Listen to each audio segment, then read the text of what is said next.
My name is Nico Daswani. The name of the organization is Advisory Board for the Arts. David is almost there. I'm delighted to introduce and to moderate this session on systemic change in the performing arts. It's a topic that is obviously critically important, but also somewhat intractable, because systemic change implies total change. And so we are talking about the reimagining of an entire sector, a giant leap from what we know and how we have come to know. Expectations about our institutions are changing fast from all corners. We are judged today as much by the quality of our programming as by the makeup of our board of directors. And so if systemic change is still for some an aspiration, it has become more fundamentally a question of relevance. Before we begin our panel in just a minute, I want to show you 3 quick findings from a recent study from our team of researchers at Advisory Board for the Arts. Let me see if I can get this to work. We surveyed almost 1,500 staff in 52 arts organizations in the US and across several countries to find out what arts staff want from their employers and how to attract and to retain talent. And this is what I want to show you. This is what matters to staff on the basis of their generation. If you look in the 2 boxes in the middle, you'll see an almost opposite image with baby boomers and Gen Xers caring a great deal about artistic reputation and much less about diversity, equity, inclusion, and access, DEI&A. And pretty much the opposite for Gen Zs, for whom DEI&A is very important, but artistic reputation much less. And you see millennials in the middle. We did a conjoint analysis, several conjoint analyses, trade-off analysis, where we asked all respondents across generations, would you consider taking a 10% pay increase to go to an organization that has no artistic reputation? And more than half, 54%, will go to an organization with no artistic reputation for a 10% pay increase. Then we asked, would you take a 10% pay increase if it meant that you would be in an organization with no transparency, top-down decision-making, low accountability, and performative DEI&A? And 63%, almost 2/3 of respondents, said no. They will turn down a pay increase to be in an organization that has an inclusive and transparent culture. I wanted to share these findings with you just as an illustration of one of the many major shifts that are happening right now in the performing arts and more broadly in the arts. We're about to begin our panel. We'll have a 40-minute discussion, more or less, followed by about 25 minutes for your questions and your comments. And really our purpose today with this conversation is to explore how individually we can begin a process of transformation and how collectively we can commit to change for the long term. I'd like to thank Schuller Shook for sponsoring this panel. And it's now my pleasure to welcome to the stage our 3 panelists: Sharon Barry, Director of Culture Ireland; Shona McCarthy, the Chief Executive of the Edinburgh Festival Fringe Society; and Shanta Thake, the Erin Krantz Chief Artistic Officer of Lincoln Center for the Performing Arts. Please join me in welcoming them.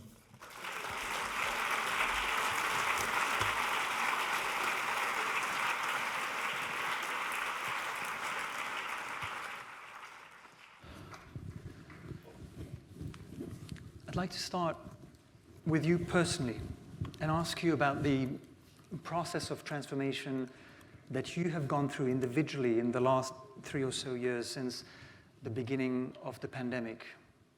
What has this meant for you? How would you say you are different today from how you were before? I wonder, maybe Shanta, if you'll start. Yeah, of course. Thank you. Thank you, Nico. Thank you to all my fellow shushes up here on stage. We're in alphabetical order, yes, I think, up here.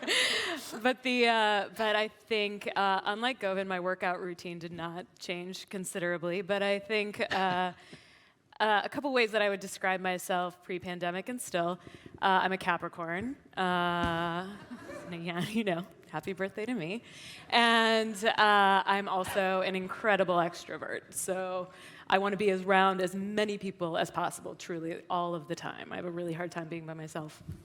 And so I say the Capricorn part because the other thing that I really value is stability, this idea of just knowing what to expect, how to expect it. And I think both of those things came into a really sharp focus as things that were not really available to me during the pandemic, and how to think about why those things were important and how to navigate the world without either of those. So I think I'm still kind of working through what 2.5 years of not seeing enormous amounts of people all the time meant to me. And I would say that part of the shift personally that then ended up being what a professional shift has been is really thinking about how I had really built a career thinking really about how the institution was framed and how the artist relationship, my personal artist relationship was, and how to grow those things. But I had spent very little time thinking about audiences. And I actually find it shocking how little I had spent thinking about the audience perspective. But during the pandemic, I really realized that the thing I missed the most was being an audience member and how much that personally gave to me. And so I think moving into this next time, I've spent a lot of energy, resource, thinking about who are the audiences that were never coming to the shows that I was doing, that never felt welcome or a part of this process. And then how do I take down those barriers between an artist and an audience and kind of get myself out of the way of that? Because just recognizing the value of what that experience really gave. And I think to Alessia's point, one of the things that this also just personally for me in this time was that idea that I just found it so beautiful, what you said about your connection to being your citizenship being forged in this time. And I really felt like my citizenship as a New Yorker, as an American, really came into full focus. And so that how to serve both of those things coming out of this time and in my work became really, I think, has shifted a lot of how I think about my own investment in what happens around me. Thank you, Shanta. Shona. Yeah, I mean, like Shanta, I'd just like to make reference to what Alessia has just said because, never mind processing the last 3 years, I'm just still in the process of processing everything that she's just shared with us. So suddenly your own kind of problems or your own way of dealing with things gets put into perspective. But to answer the question, I guess, I suppose at first in the pandemic, in 2020, there was a sense of, oh, this is new. I'm walking more and I've got more time. And I didn't take to baking bread. I think I'm probably the only person who didn't bake bread during that period. Did make some soup though. But then after a little while, it's like, I missed people. And I think in the kind of work that we do, to spend 2 years just kind of trying to survive, trying to keep the focus for your organization, trying to keep, something as kind of mammoth as the Edinburgh Fringe in the hearts and minds of those people who love and care about it, but not seeing the actual thing itself. It's the first time in kind of working in this sector for 35 years that I felt, oh God, this is such a thankless job. This is just so kind of unenjoyable. And it was that divorce from the collective assembly, the live performance, that connection between the artist and the audience that is the absolute magic and the reason that so many of us do what we do. That it's probably the first time I came close to being really properly, deeply sad in my job, and that's full disclosure. But then to kind of, to come back small in 2021 and then to last year to see the streets and stages and spaces of Edinburgh just filled again with life and possibility and energy and all of that kind of creative explosion that happens was just the positive side is it's a kind of real reminder of this is why we do what we do. This is the magic. So, yeah. Thank you. Sharon. Thanks, Nico. Maybe just before I start, again, just to speak to Alicia's keynote, it was so powerful, and I think it really reinforces the value of what everybody in this room does, that, presenting work internationally is really a tool of cultural diplomacy and cultural relations, and it's never been more important, I suppose, than it is now when you hear stories like the ones that she told us. I suppose to talk about my own COVID experience, like everybody, it was such a disruptor, like the ultimate disruptor in professionally and personally. And I think what I was doing really throughout most of COVID was doing funding for the live entertainment sector, so venues and producers and presenters, and then developing the basic income pilot for artists. And the big takeaway for me from that, it was about collaboration, which might sound very obvious in a room full of people who, collaboration comes second nature to people working in the arts. But for institutions, that can be quite difficult. It's not something that necessarily comes naturally to us. And we were forced, all our normal structures for the way we go about developing policy or pulling funding together were stripped away from us. And we really had to kind of overnight find ways to be flexible and do things in different ways. We learned a lot about ourselves and that we could do that, and that was kind of surprising, and I think we surprised other people as well. But one of the key ways we did that was, to bring the lived experience into the design process for the policy. So we set up, these groups with, artists, producers, venue promoters, and met kind of weekly and had very difficult conversations about what could we do to help the ecosystem survive. But for me, that was very powerful that, moving forward, I think what I'll take with me on that is that we need to move away as institutions, as funders, from that kind of patronage model into a much more partnership way of doing our funding and making sure that what we do serves our clients ultimately and the people that we serve, by simply talking to them and communicating and asking questions and saying, what do you need, and making sure that we're delivering on those things. I don't know if it's me, but hearing you all speak, you seamlessly going from your personal life to your professional life, and I think it's testament to your commitment to the work that you do, that as you speak about your personal transformation, you're speaking about the kind of transformation that you have tried to support with the audiences and the teams that you've put together. The theme of this panel is systemic change. It means different things to different people. We have a very international group of people here. I wonder if we can just touch on what that means. All three of you operate in different contexts. What does it mean to you, briefly, so that we can have some sort of terms of reference as we're having this conversation? What does it mean to you, and what would you say it means in your context? And I wonder, Shona, maybe if you could start. Yeah, I guess in some ways, even pre-pandemic, we were very much in listening mode because the Edinburgh Fringe had been going for over 70 years. And a lot of the language about the festival had become very much about, it's the biggest, it's the longest running, it was all about kind of size. And one of the things that we had already tried to do was to shift that narrative. And to talk about the festival much more for its creative output and being a platform for creative freedom of expression, no matter where you come from. But still somehow it kind of, it had started to sit uneasy in the city, and people were talking about association with over-tourism and with Airbnb and all of these kinds of things. So I suppose our approach during the pandemic years then was twofold. One was, you're kind of suddenly thrust into this space where you're just having to survive. And our organisation was facing insolvency. We had a whole process to go through. We had to sadly go through a redundancy process. You're looking at survival, but I guess this is one of the things I learned about.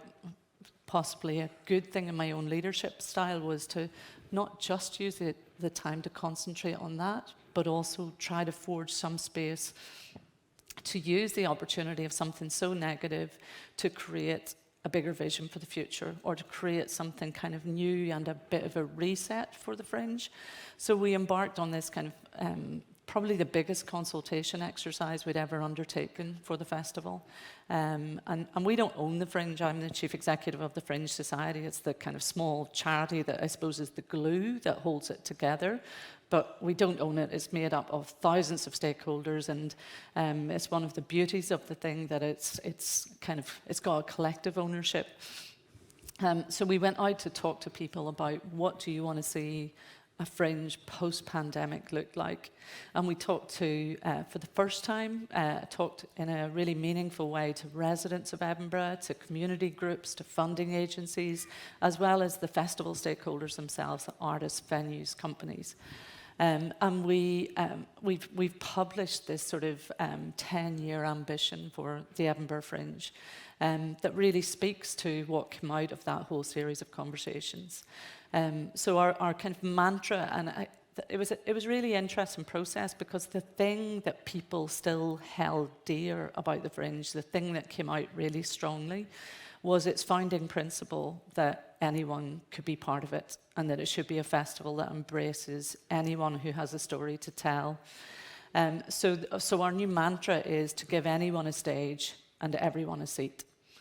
It's just that simple. And I kind of love it. I think it's something really beautiful, because it speaks directly to give anyone a stage is about the artists, and to give everyone a seat is about the audience. So it's right back to that fundamental principle of bringing together artists and audiences. And we created a whole set of new values out of that conversation as well, that's about celebrating the performing arts, that's about being open to all.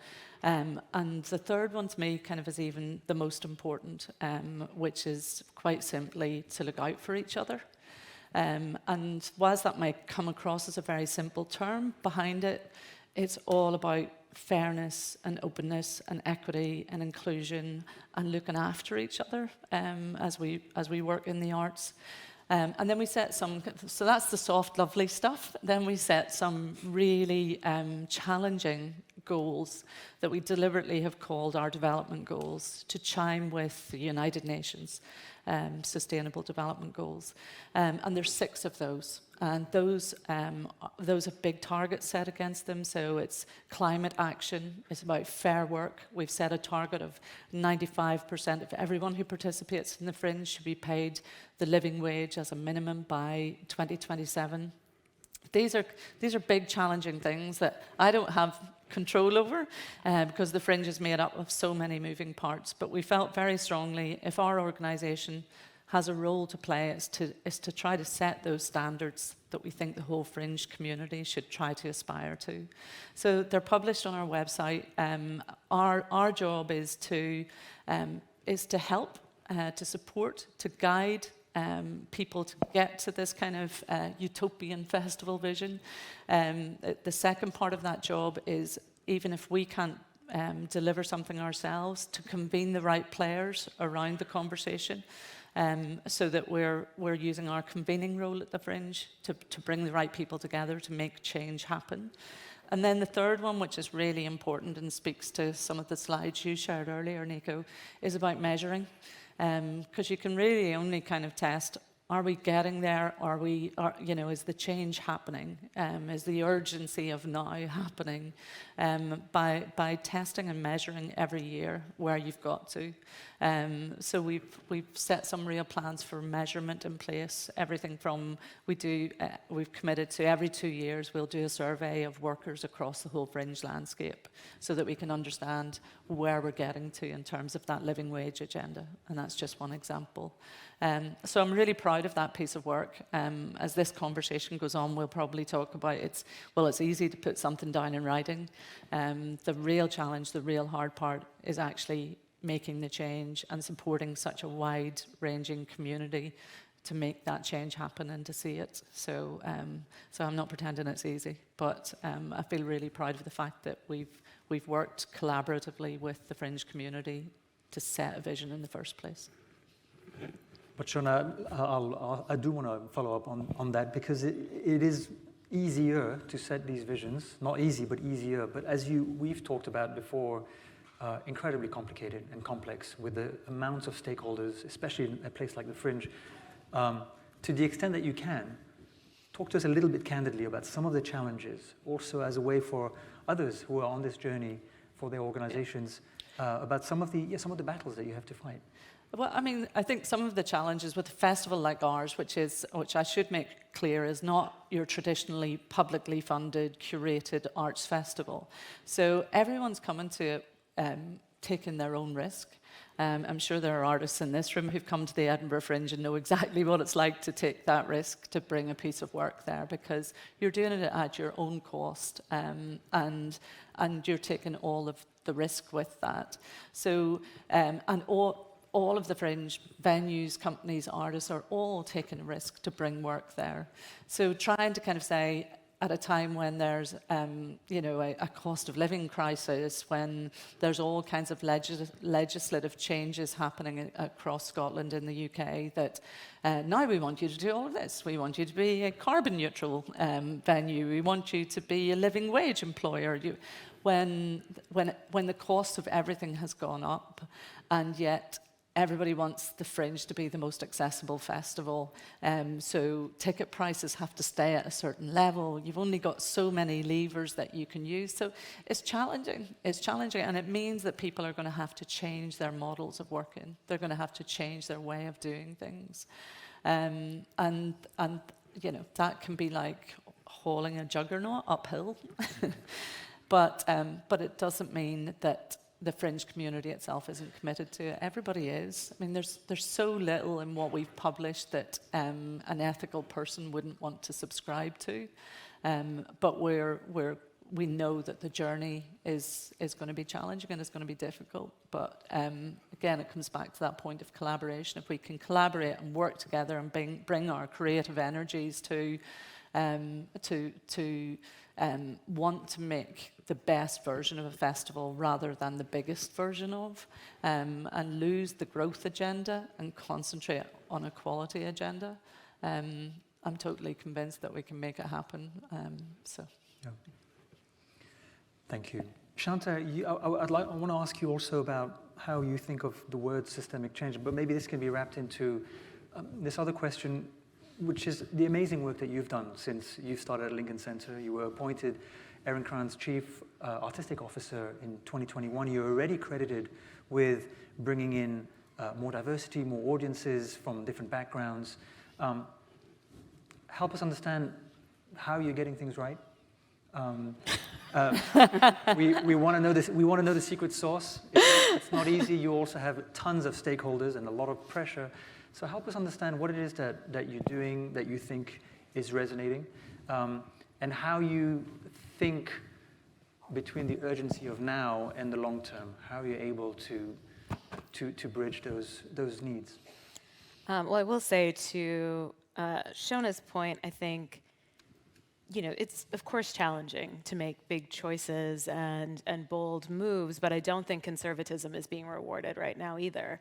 And I think if you stick to what your plan was pre-pandemic, it will not work. It wasn't working before the pandemic, and I don't think it's a sustainable path forward. So I think, at least what we have found, and it is a collective success, any success that we've had at Lincoln Center at this time, because, I stepped into, a really clear set of directives that had been adopted by the board before I got there, that was around supporting our constituent organizations, which Lincoln Center is, a behemoth of organizations that's, too boring to get into the details of all of that, but to support the constituent organizations differently, to refocus our energy on equity, diversity, and inclusion, and a commitment to innovation. So I walked into an organization that had already adopted that as a foundation. And that was a great gift to me. I mean, certainly I don't think I would be the person stepping into that role had those not been the tenets that they had adopted.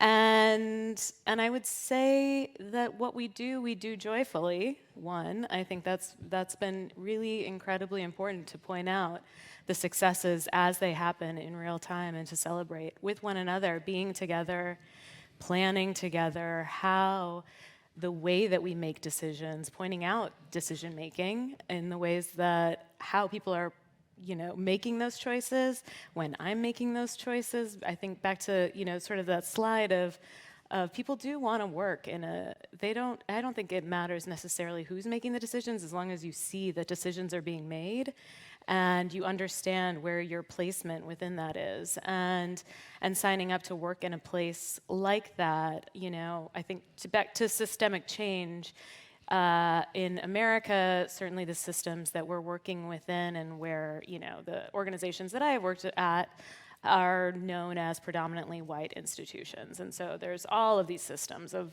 the way racism plays out a million different ways, a million different areas. And systemic change to me, definitionally, is around getting to the base of that and then moving in as many different places individually as an institution and beyond to really just keep pointing things out and have it not be an individual's role, but to just keep seeing the system, to make it visible to everyone what the systems were that were in place that perhaps just felt like business as usual.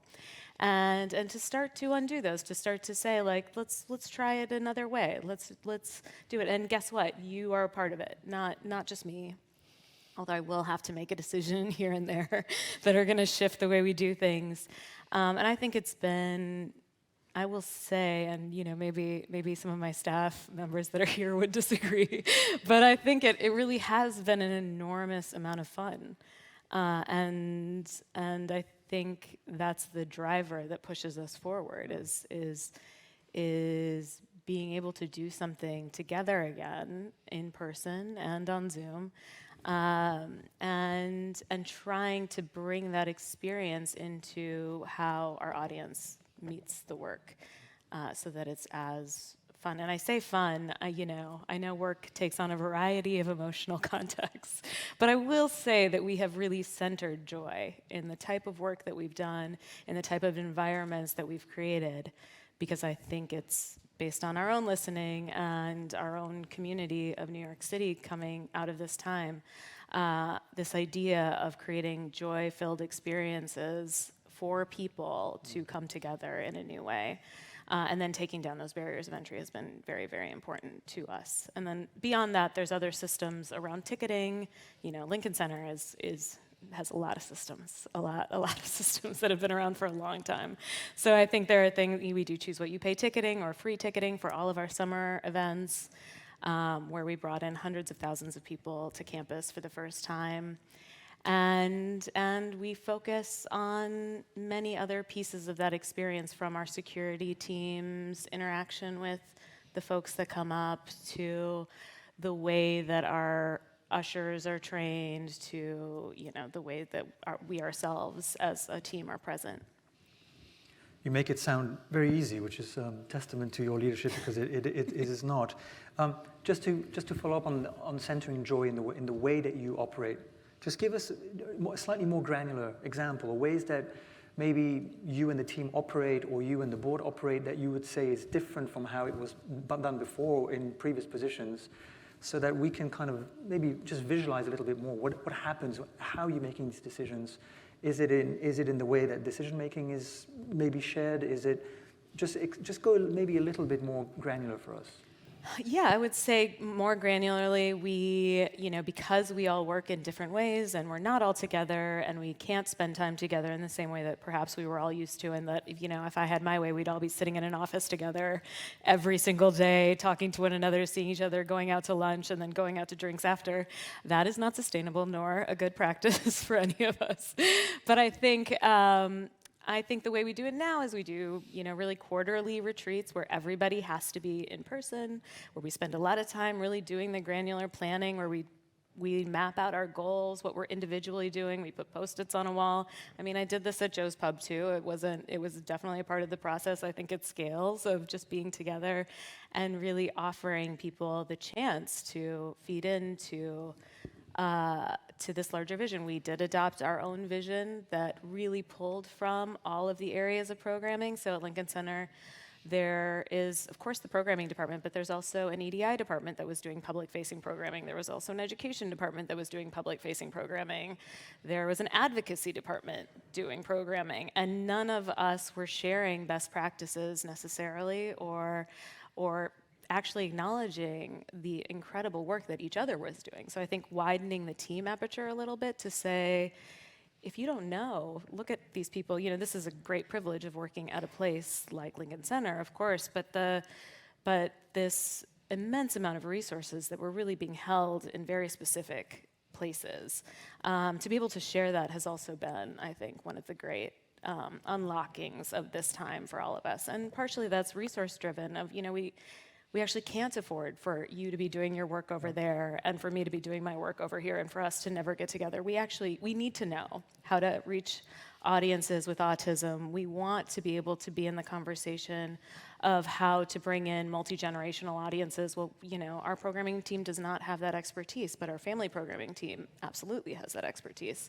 So I think just being able to share in that way has been a great gift. And team members that did work together for decades that never were in the same room together.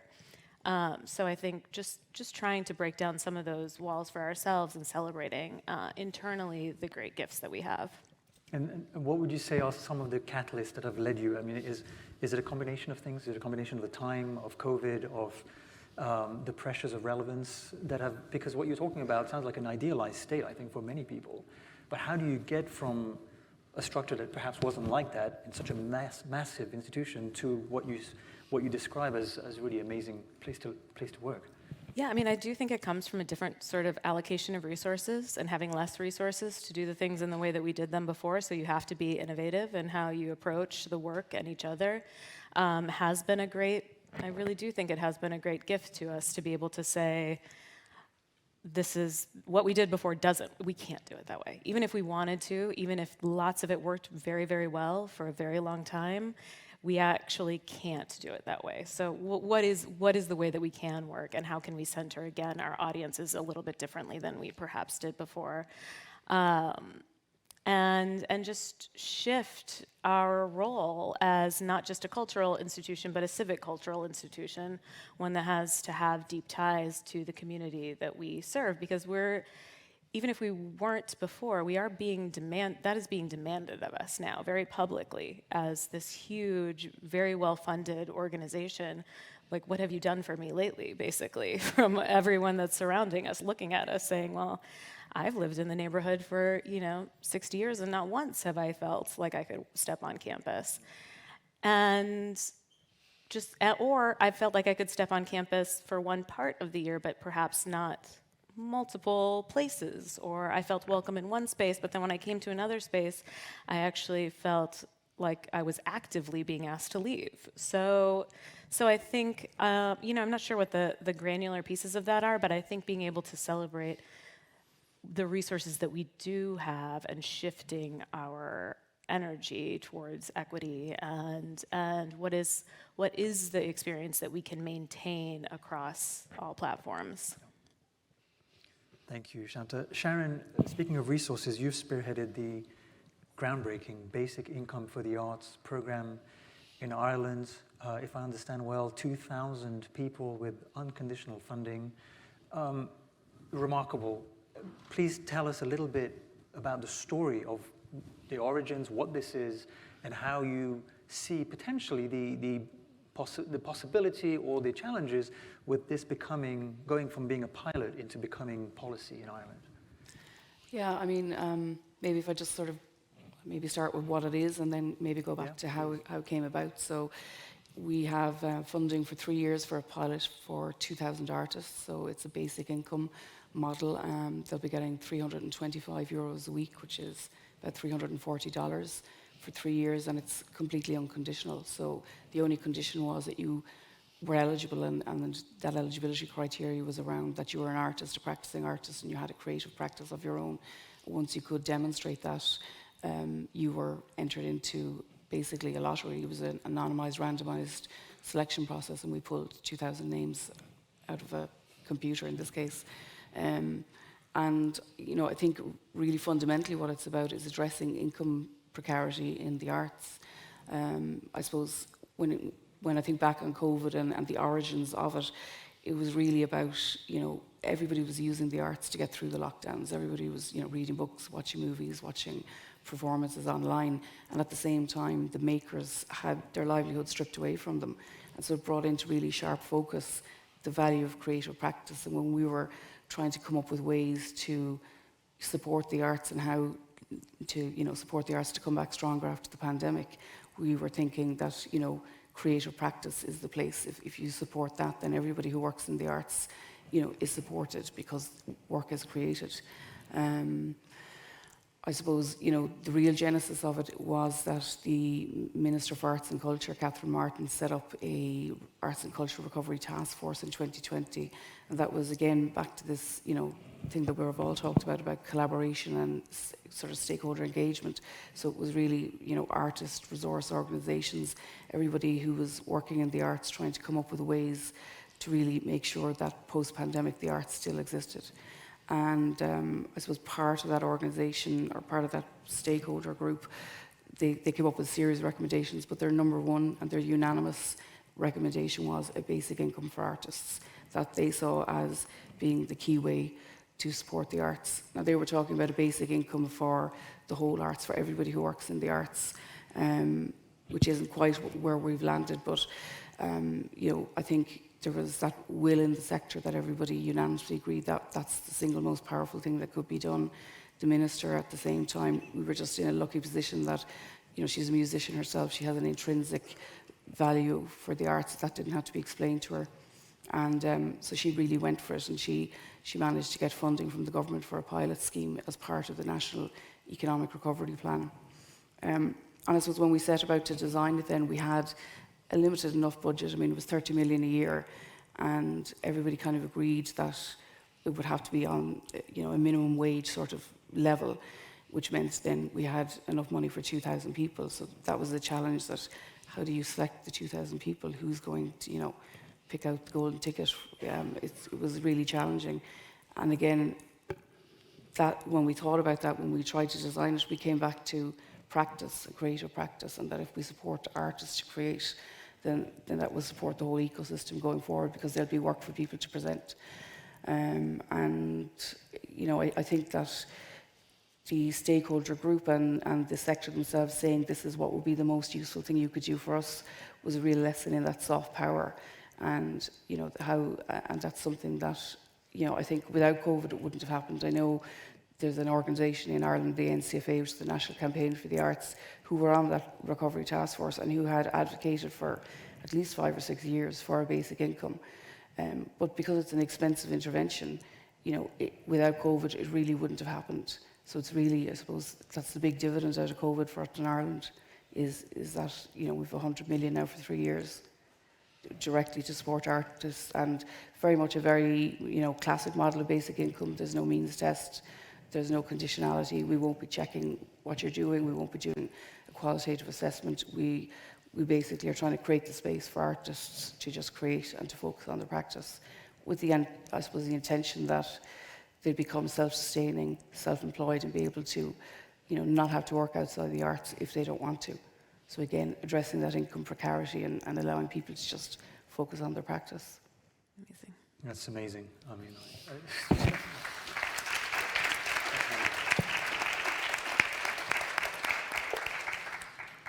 well, just a couple of follow-up questions on this. One is, how hopeful are you that this can become, it's a pilot, become more integrated over time, and as things change with time?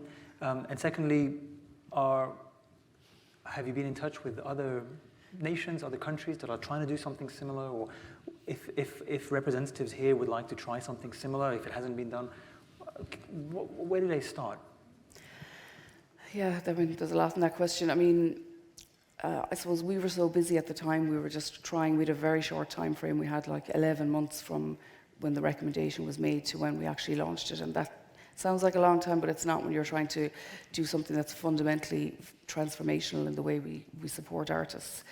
We did, we looked around at other models, and there have been some basic income pilots around the world, not so much, not quite what we're doing here. I know in the US there's something similar happening in San Francisco, but we kind of looked all around the world and we ended up with, there's an academic called Guy Standing who has a philosophy around what a basic income is, and there's kind of 8 tests for that.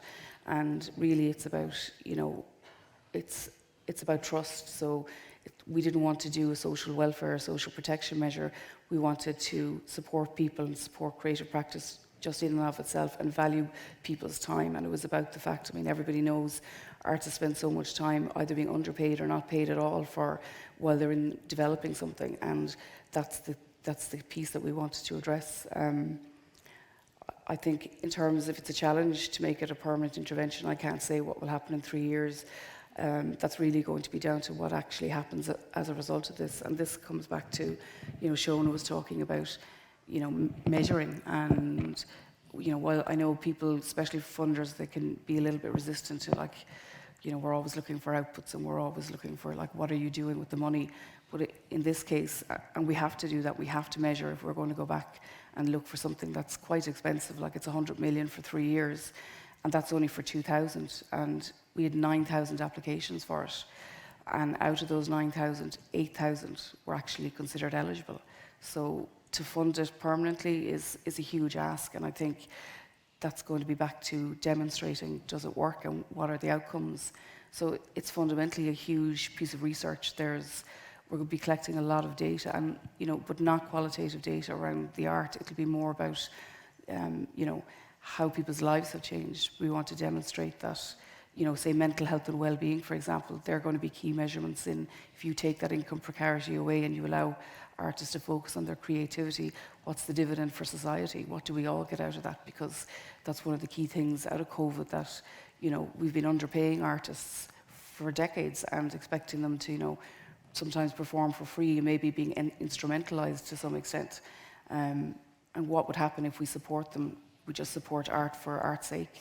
So we'll be doing a huge amount of data collection. The participants have to fill out a survey every 6 months, and it's really quite detailed. It's everything from, how much time you spent on your practice, where your income has come from, your mental health, your well-being, your family circumstances, and I think critically, in order to be able to make the case for the future, we have a control group. So there's 1,000 people also taking part who won't be getting the basic income, but will do the same data collection with us. And that was, from my perspective, because I come from a research background, that was the key thing to land. And how are we going to get people to be willing to come with us for 3 years and give us all that information about themselves, but they're not getting the basic income? And that comes back around to the stakeholder engagement. We had lots of really intensive engagement with artists to develop the eligibility criteria so that everybody felt that it adequately, represented artists, but also to say the responsibility on the participants, it's going to be them who makes it into a permanent intervention. And we really need to be able to compare back against people who don't get it. Because obviously, if you give money to people for 3 years, you'd expect that to have positive outcomes. But the power will be in showing what happens to the people at the same time in the same career who don't get it, and comparing, contrasting those. I think that's going to be the key way in which we go about trying to make that case so that we have an evidence base for future policy. Nico, I just wanted to respond on this as well, because I think it's one of the most exciting urgency of now initiatives to happen on our islands, in the last, I don't know how many years. So everybody's looking at this initiative with enormous interest. And no pressure. Well, I hope the urgency of now doesn't apply to how it rolls out, because I think it's going to be 20 or 30 years before you really see just the systemic change that has the potential to make for an entire nation of people, and the influence and impact that it could have in Scotland and England, Wales, other places. So I just wanted to congratulate Sharon and say what an amazing thing is happening. Shona. That's really cool.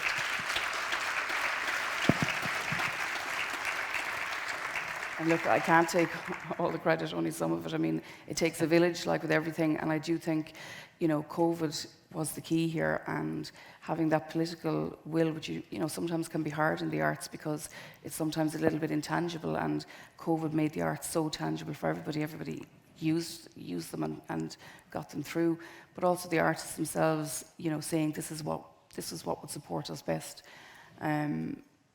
Like, I suppose we were working away in it and we were beavering away, and then we launched it and we sort of looked up and looked around and everybody was watching us.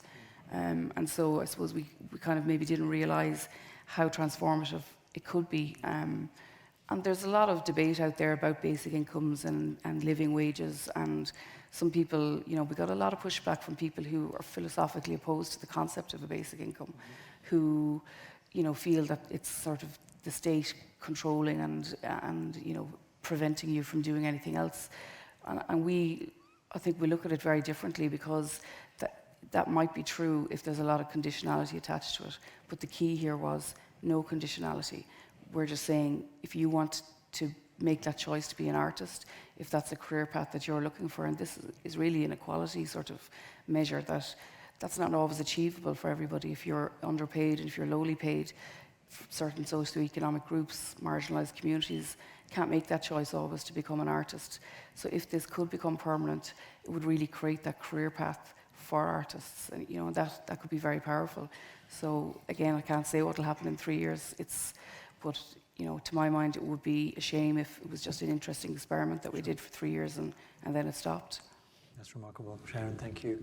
We're going to open it up for questions. We have standing mics at the front here, also 2 standing mics up on the balcony, and we also have a couple of roaming mics. So if you wanted to stay in your seat and raise your hand, one of our colleagues would come. If you would please tell us your name and name of your organization before you ask your question. Please. Gracias. Buenos días a todos. Mi nombre es Pablo Solís y vengo de la Ciudad de México. Good day, everyone. My name is Pablo Solís. I am Mexican, living in Mexico City, representing Music Works International. And I have a long story short to address some questions. There is a Mixteco culture in Mexico that speak one of the 68 languages that are still spoken in my territory. They are as long as Aztec or Mayas, and they even survive the colonization because they stay neutral when the Spanish arrive. And they are still living, they're still speaking Mixtecos. Through the past of the centuries, they survived, and with the arrival of modernity, they get isolated, receiving poverty, and all the realities that we know that indigenous communities are living right now. And now they are migrating to the US, and now the US has more Mixteco speakers than in Mexico. 500,000 Mixteco speakers live in places like New York, Los Angeles, California, the rest of the United States. And last ISPA, I had the opportunity to stay at a home with 2 Mixtecos who were living, workers. And I was telling that I am here at ISPA with all these great leaders of the world, promoting arts, and very honored and privileged to be in a community like this. And they asked me what artists I was representing, and none of them, of course, knew them. When I asked them if they have been or attend to a cultural activity, they say me, no, the only concerts that we go is to listen to banda or to go to parties with Mixtecos that happens in Williamsburg, and they only speak between them Mixteco.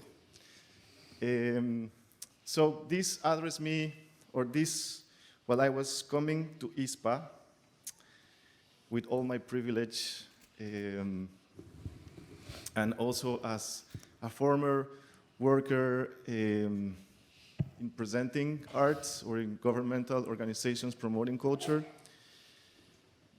These questions that I want to address to you, and just to share some ideas on how, not only to Mixtecos, but like in these cities where Arabs, Asians, Europeans, Latin Americans, North Americans, blue, yellow, black. How or what a venue or cultural center need to do to bring these communities to artistic activities? How can I do to listen to their needs and other communities coexisting in large cities like this one? How to use venues and cultural centers to promote cultural diversity and encounters in the public space?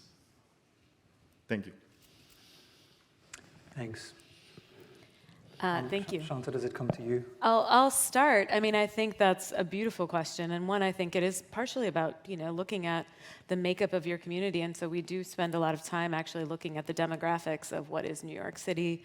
How do we represent that? That doesn't speak to these micro communities that exist everywhere in New York, but I do think a real intention around that and an intentionality around how we curate and who curates has been a big part of that. So we work with curators, not just on our staff, but outside of our team that really speak to Latinx communities. And when I say, we look at in New York specifically, Dominican communities, Puerto Rican communities are our biggest Latinx communities here in this city. So we spend an enormous amount of resource on bringing artists from those areas into New York and into the center of our programming year round. So that's something very specific in terms of looking at that. And again, opening up the privilege of whose curatorial voices. And the other thing I would say that we've done at Lincoln Center is we have this space called the David Rubenstein Atrium, which prior to COVID had been open about 10 years, and we programmed one show a week. And when we looked at the demographics of who was coming to Lincoln Center across all of our programs, what was clear was, what we were trying to do was match, in this sort of vague sense, what the demographics of New York were. And the Atrium was doing that. Free programming once a week that was really global in scope, and people it was, I think, 70% of the audiences were people of color. And just this very beautiful, vibrant audience coming week after week and really representing the city. So one of the first things that we decided when we reopened in March was to quadruple down on that promise. And so now we do programming in the Atrium 5 days a week, 4 or 5 days a week for free. And that, of course, requires more resource towards that space, which is not our sexiest space. It's not David Geffen Hall. But it is a gift, and it is something that was working. If we were just to define what our values were as an institution and in terms of representing, how do we really make sure we can speak to all of the stories that this city holds? I think that was something that we really said, okay, this isn't maybe going to get us this massive press hit. It's not going to, be the shiniest thing that we do, but this space matters to many communities. They trust us in this space. And so we want to make sure that we can open that space up in a different way than I think perhaps would have been the obvious choice prior to the pandemic. Shona, I wonder if you have any responses from your context. Yeah, I mean, obviously I can't speak about America, but I can use an example of a project that we initiated back in 2017, where these kind of questions about inclusion and representation and participation came up and do come up about the fringe rightly all the time. And in 2017, we decided to kind of use the massive data that we had about our fringe participants and our fringe audiences at our disposal. And when we mapped that across Edinburgh, no big surprise, the people who were least likely to engage with the festival were those who were in the most socio-economically deprived parts of the city. And so then we identified 32 community groups that we could work with, and Creative Scotland, I think Laura and some others are in the room, God bless them, gave us some money to support through a program called Place. And since then, since 2017, we've developed this really long-term relationship with these 32 community groups. It's made such a a kind of transformational difference about how communities across Edinburgh, and they're all incredibly diverse, really see and engage with the festival and the sense of ownership they feel. And we've got so many stories now about people putting on their own shows at this stage, and it's been one of the kind of most positive and transformational projects that we've done. And there are other communities, like the D-Deaf community of Edinburgh had come to us again back in 2018, and quite angry about where they sat in the festival and how the Fringe related to them. And again, through a kind of massive dialogue and conversation with the D-Deaf community, this year in 2022, we had the first ever Deaf Festival within the Edinburgh Fringe, owned by, curated by, programmed by the deaf community themselves. But the festival just gave them permission to kind of do that and to own it and to make it happen.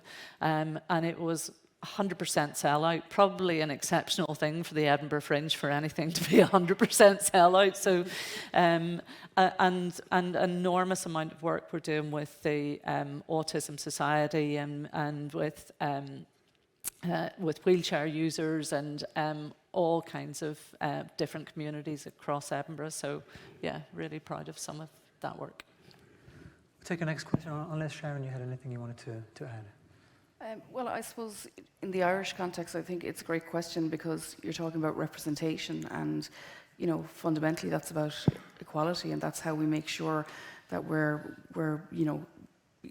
I suppose providing opportunities for all the diversity. In certainly Culture Ireland, our role is to present Irish arts abroad, and Ireland, I suppose, would traditionally have been a very kind of homogeneous place. As I'm Shona, Scotland would be similar, and in the last sort of couple of generations, there's been transformational change, and we have lots of different communities, lots of new Irish, and I think it's to ensure that representation is a process of sort of voluntary self-examination, to make sure we constantly look at what we do and make sure that we are, funding all of the voices and all of what contemporary Ireland has to offer.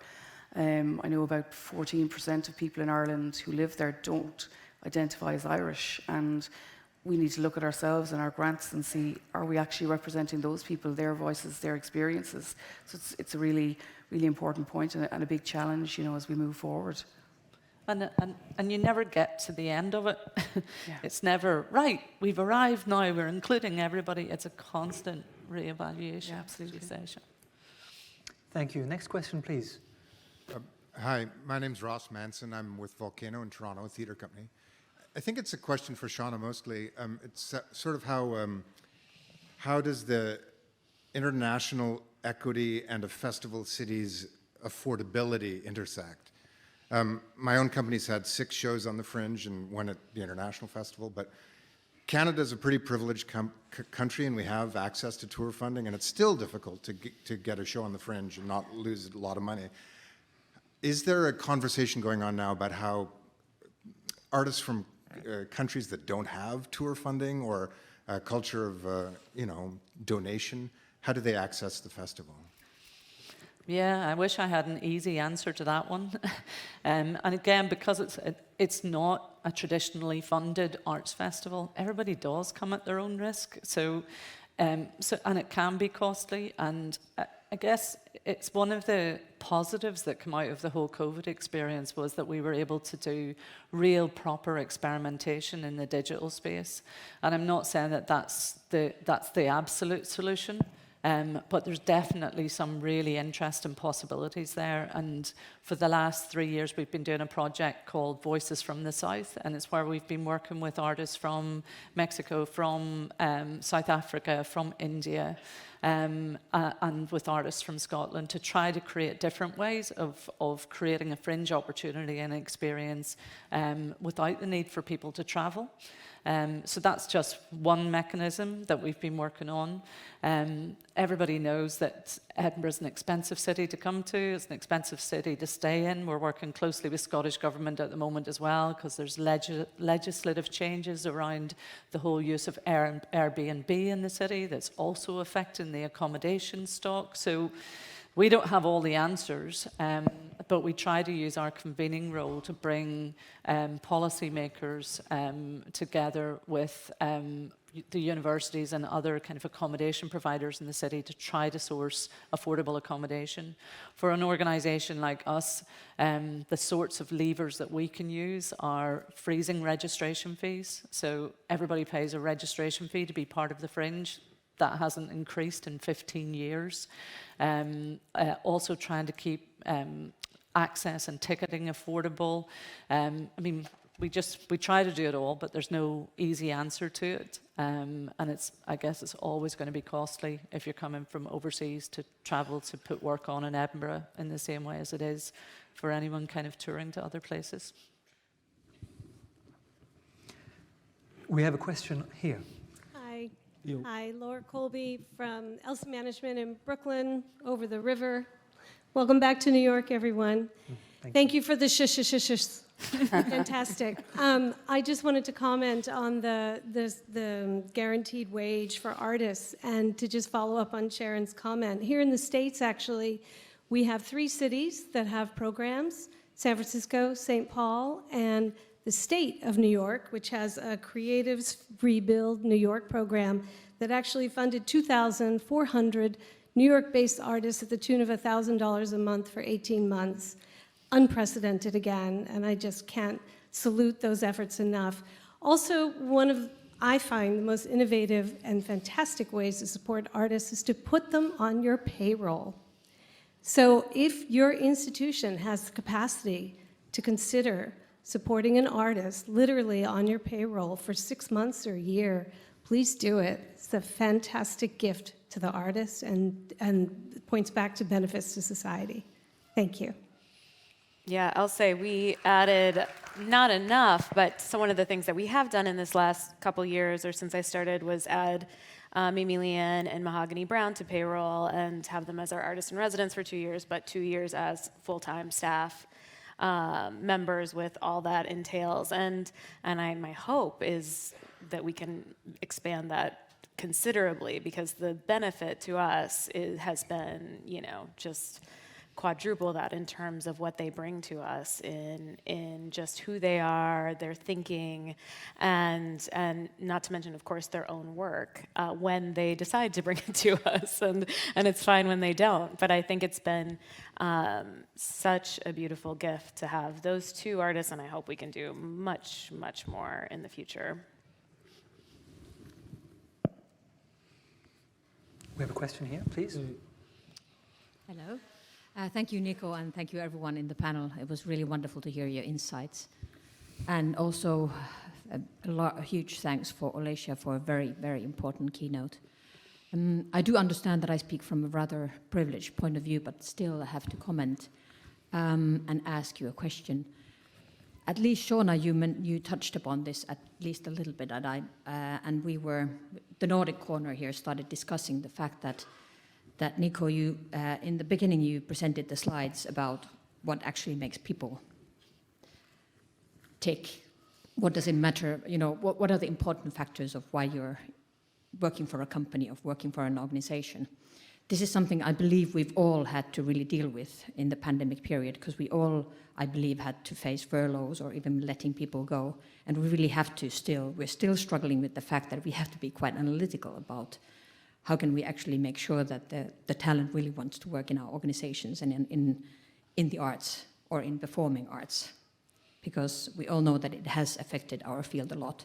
Some might say that those are still staying in our field in performing arts who just can't perceive doing anything else, which is also a gift, because those who stayed really have an incredible ambition and a thrive and a will for this particular field.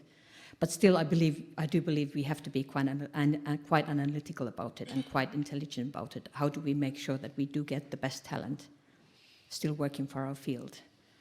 And what was interesting in the figures you portrayed, Nico, is that there was a lot of talk about the quality of the organization, and for us that seemed quite abstract, because what I'm trying to say is that in the Nordics, in Finland, in Finland in particular, I'm Pauliina, I was from Tampere Hall in Finland. That took a long time for me to come there. But yes, we work in 3 fields in the arts. We operate venues, currently one of the largest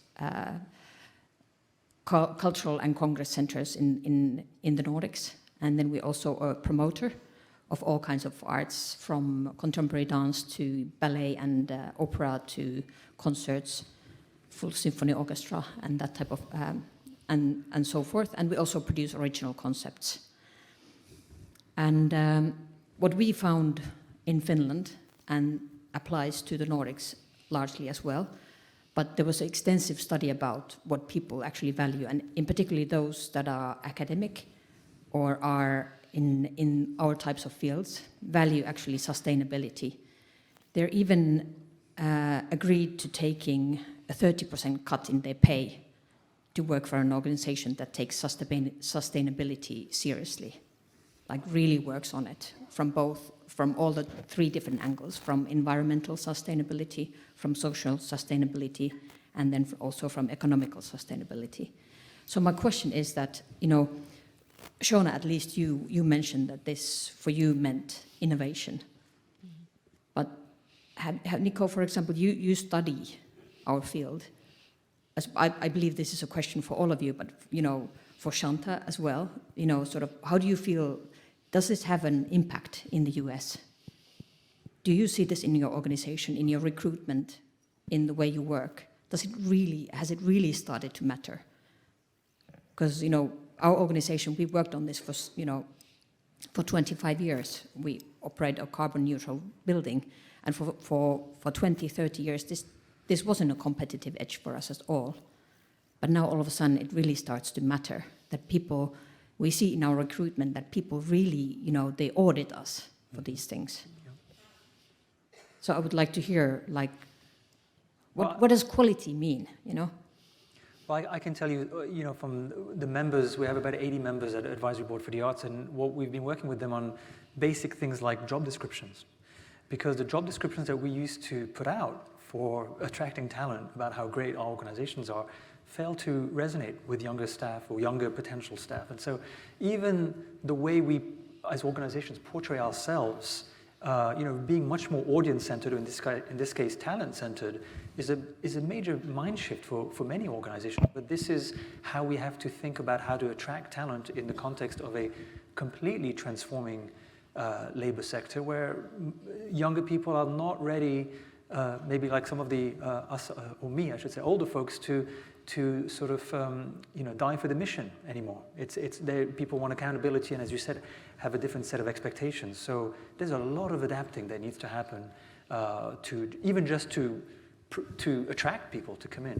Yeah, I wonder if you wanted to respond in terms of what you're seeing within your own organizations. Yeah, I might come in just, I suppose, around that sustainability piece, and I think to attract talent and younger people, that the slides you showed show that they're looking for places that are value equality, diversity, and I think sustainability is going to be very important as well, or what it is very important. And like Culture Ireland, what we do is we support artists to present internationally, so we're flying people around the world, and that raises a really big challenge for us going forward.